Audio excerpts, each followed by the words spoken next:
বিশ্বকাপ ২০২৬-এর আগে নিজেদের শেষ দিকের প্রস্তুতি আরও নিখুঁত করতে এবার মিশরের বিপক্ষে মাঠে নামতে যাচ্ছে ৫ বারের বিশ্ব চ্যাম্পিয়ন ব্রাজিল। পানামার বিপক্ষে ৬-২ গোলের দুর্দান্ত জয় আত্মবিশ্বাস বাড়ালেও কোচের লক্ষ্য এখন শুধুই জয় নয়, বরং বিশ্বকাপের আগে সেরা একাদশ খুঁজে বের করা। তাই মিশরের বিপক্ষে ম্যাচে ব্রাজিলের শুরুর একাদশে দেখা যেতে পারে বেশ কয়েকটি গুরুত্বপূর্ণ পরিবর্তন।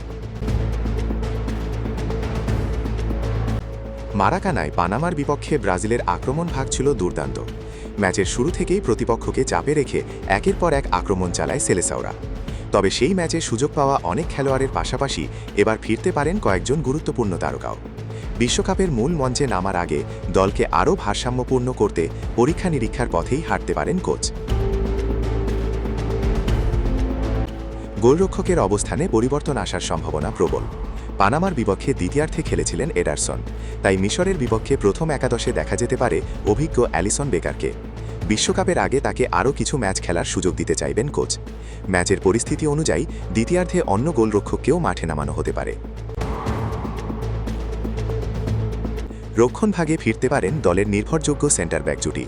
বিশ্বকাপে যাদের ওপর ভরসা করার পরিকল্পনা রয়েছে সেই জুটিকেই একসঙ্গে খেলিয়ে বোঝাপড়া আরও মজবুত করতে চাইবে ব্রাজিল। ফলে আগের ম্যাচে সুযোগ পাওয়া কয়েকজন ডিফেন্ডারকে বেঞ্চে দেখা যেতে পারে। দুই ফুলব্যাক পজিশনেও পরিবর্তনের সম্ভাবনা রয়েছে, কারণ কোচ আক্রমণ ও রক্ষণ দুই দিকেই কার্যকর বিকল্প খুঁজছেন। মাঝমাঠে অভিজ্ঞতার সঙ্গে সৃজনশীলতার মিশেল রাখতে পারেন কোচ। ক্যাসেমিরো ও ব্রুনো গিমারায়েসের উপস্থিতি অনেকটাই নিশ্চিত বলে মনে করা হচ্ছে।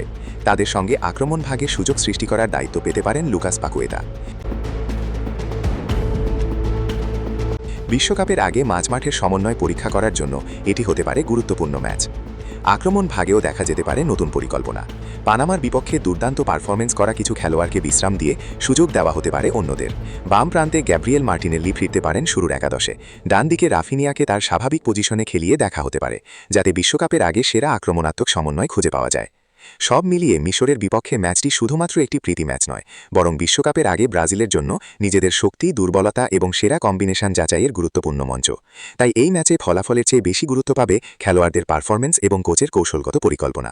ফুটবল প্রেমীদের নজর থাকবে বিশ্বকাপের আগে সেলেসাওরা ঠিক কতটা প্রস্তুত এবং কারা নিজেদের জায়গা পাকা করতে পারেন এই গুরুত্বপূর্ণ পরীক্ষায়।